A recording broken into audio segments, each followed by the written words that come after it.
Marcus Aurelius once said, "You have power over your mind, not outside events." Realize this and you will find strength. We live in a world of relentless demands, a world that feels increasingly chaotic and uncontrollable. It's easy to feel swept away by the current of our emotions, tossed and turned by anxieties, frustrations, and fears. In a world where emotions can feel like turbulent waves, how do we find our anchor?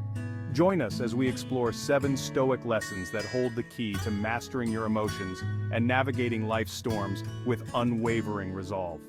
Before we begin, I would appreciate if you liked the video so that you can help me to continue spreading the Stoic philosophy.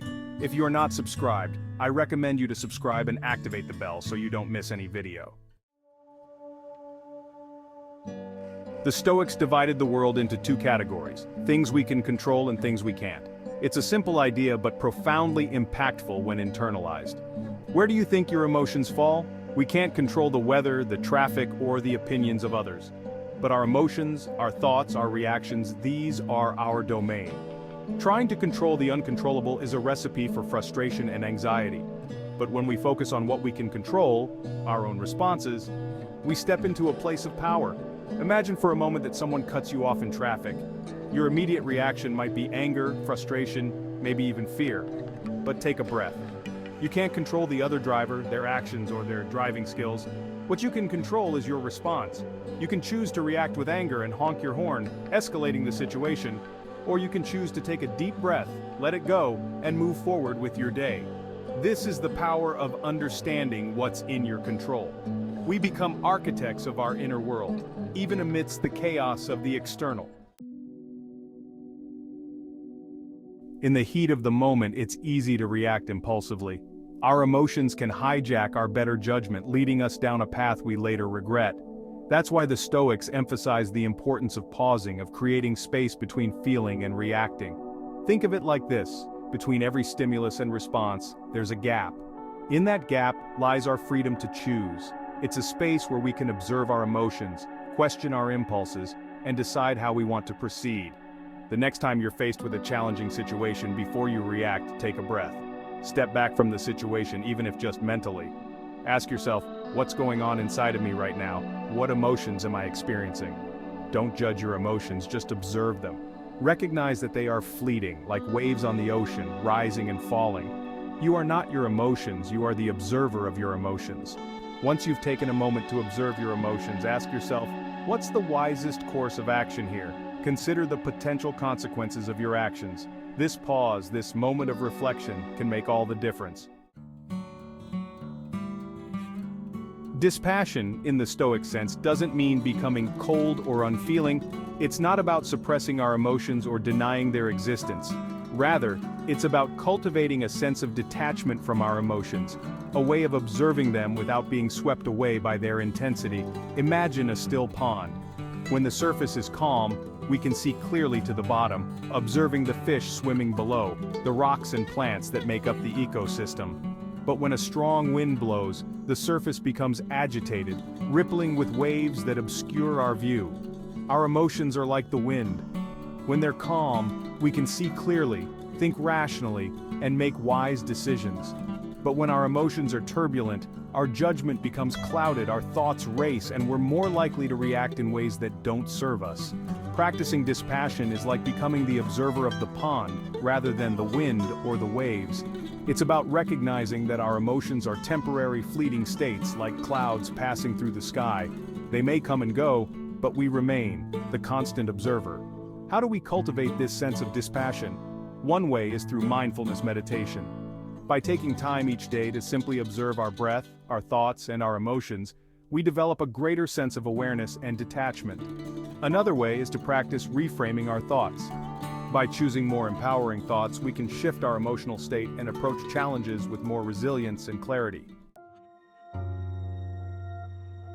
Chapter 4. Ask yourself, will this matter in 5 years? We often find ourselves consumed by anxieties, worries, and frustrations. The small stuff, the big stuff, it can all feel equally overwhelming in the moment. But what if we had a tool? A simple question we could ask ourselves to regain perspective and regain control. That question is this: will this matter in 5 years? It's a deceptively simple question, yet its power lies in its ability to cut through the noise of our immediate emotions and provide much-needed clarity. Imagine you're stuck in traffic, late for an important meeting. Stress levels are rising, frustration is mounting, and you feel the urge to honk your horn and yell at the cars ahead. But before you do, ask yourself, will this traffic jam matter in 5 years? Chances are the answer is no.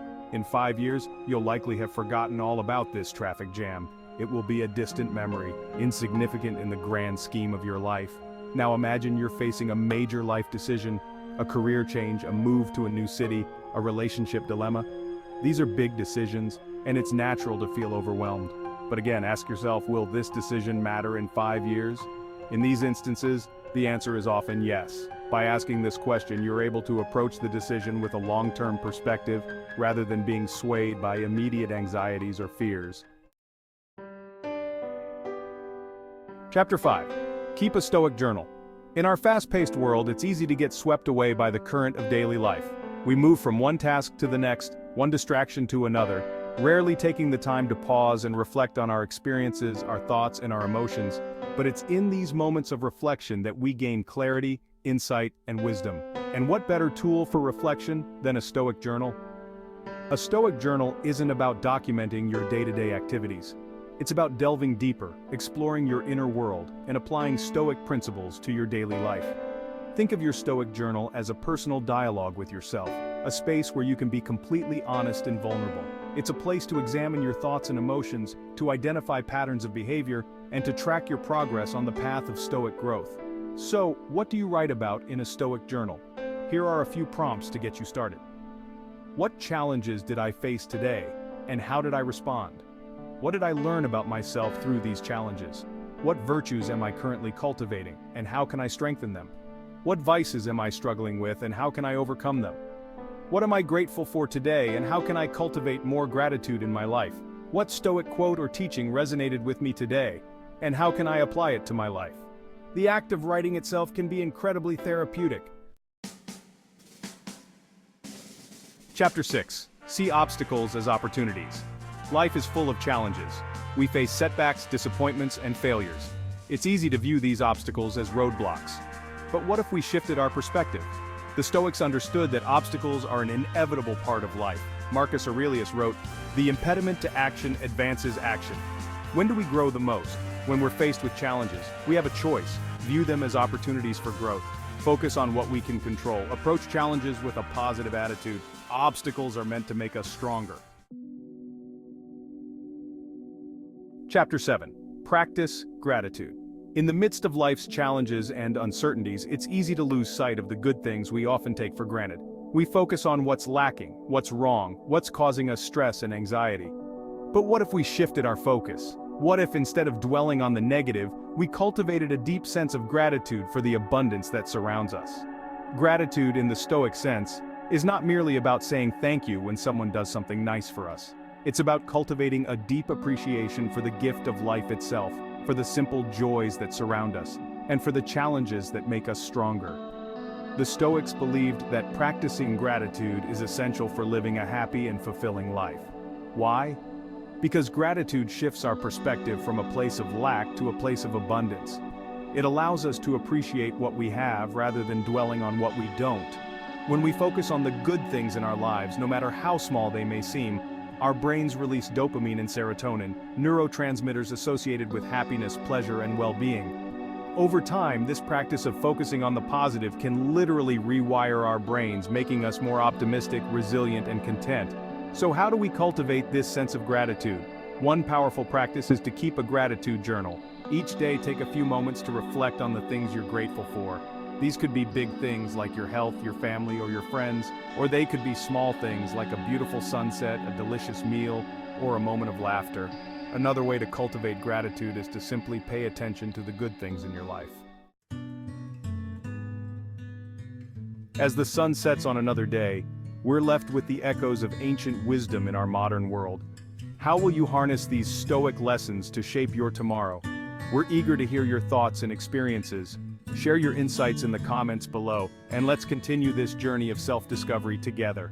I hope you enjoyed the video, and I am thankful for you joining us. Until next time, stay curious, stay grounded, and never stop seeking wisdom.